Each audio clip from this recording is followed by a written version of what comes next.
Yeah, my whole life. I mean, obviously, my pops went to Florida State, my mom went to Florida, and so this game was always the biggest game of the year in my household. And me and all my brothers were Florida State fans, and so it was a 4v1. My mom definitely had to fight some tough battles in there, especially in the days when Florida State would whoop up on Florida. Um, but no, I truly can't wait to be able to play in an environment like the Swamp. You know, I've heard nothing but incredible reviews from someone who went to that school, from the people who surrounded me. Like, I've heard that it's an incredible environment. I respect the School of Florida a lot, and so I truly can't wait to play. All right. I know the team results are what you were most looking for, but this season, how rewarding is it to kind of bet on yourself? You know, I don't know if you would have gotten quite the same opportunities at prior school, and just to know that you think you could be a 1,000-yard receiver, and then to see it kind of come to fruition this year. Yeah, I think it all started with the belief in myself that I could do it. That drove me to search for new opportunities, and then the belief from Coach Norvell, from Coach Malzahn, from Coach Harris that ultimately brought me here. And when I came here, they told me what they believed I could be, and they've done nothing but reinforce that since I've been here. They've pushed me, they've challenged me, even on days when I probably didn't want to be challenged. They made sure that I was doing everything I could to live up to what I hoped to be, and the expectation that they had for me. And so, it was extremely rewarding, and I'm so beyond blessed and grateful that I ended up at Florida State because, I've made memories here.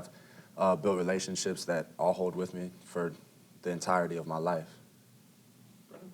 I don't know how much the actual hitting the 1,000 yards matters to you, like numbers wise, but historically, I think you're top 10 now in receiving yards in the season in Florida State history. To be a part of that group of individuals, what does that mean?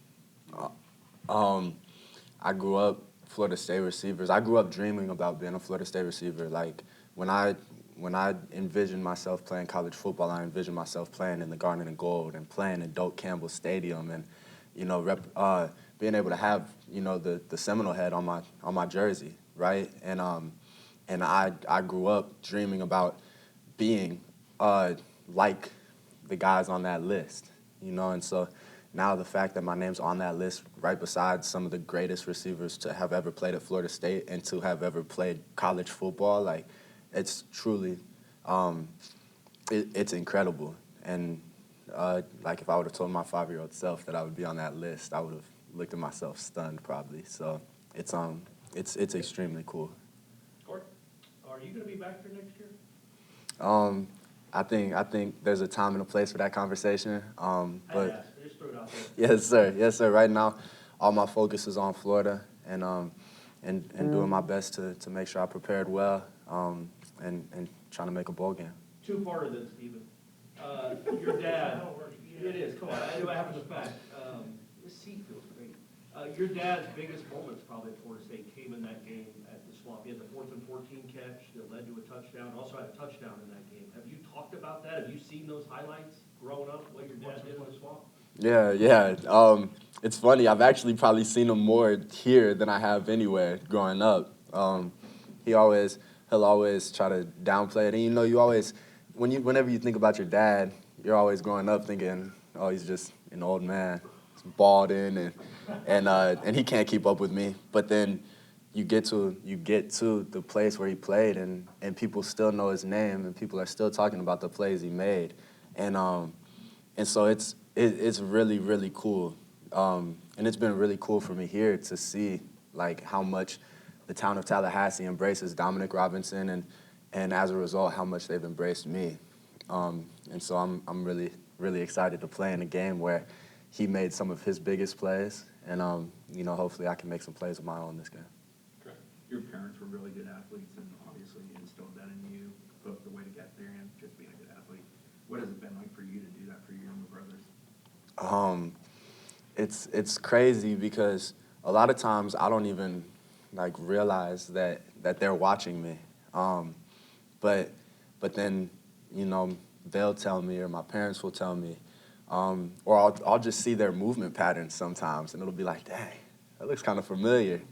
And it'll just catch me off guard because I'm like, they're watching everything I'm doing, both on and off the field. And so, I think that's part of the reason I try to carry myself the way I carry myself is because I just want to be a good role model for them.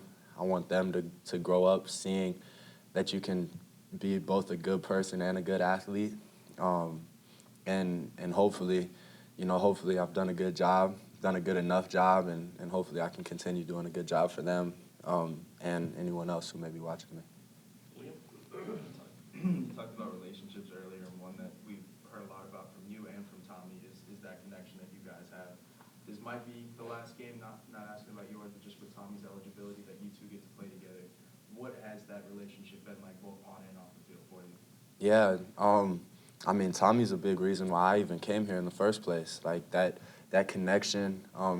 When I came on my visit, he was here the entire time. He made sure he was here. He drove down from Georgia to make sure that he was on the visit with me, and we didn't spend a second apart the whole time I was in Tallahassee, and that was huge for me to be able to have that relationship with the quarterback. We live across the hall from each other, and we're constantly spending time with each other off the field, which I think has helped to develop our connection on the field, because Tommy's a great dude, great person, and I've really learned a lot from him, and I'm really truly thankful for him because like I said, he's a big factor in why I even ended up here in the first place, and so words can't describe how grateful I am for him. Following up on Corey's first question before, it's not like the old days when guys had to decide, are you going to stay in college or are you going to go try to make money? Like now that there are options, guys can stay in college and there are opportunities at different schools with revenue sharing. Is that why you can't even really think about any of that because you don't even know what options are going to be available until that point? I mean, that's got to be part of it as well. Honestly, I can't think about it because all my focus is on trying to win the next football game. After the season, I'll be able to tell you guys more. But right now, I'm just trying to take it day by day, trying to continuously improve, and doing my best to make sure that we get that bowl game. Anything else? All right. Just one more.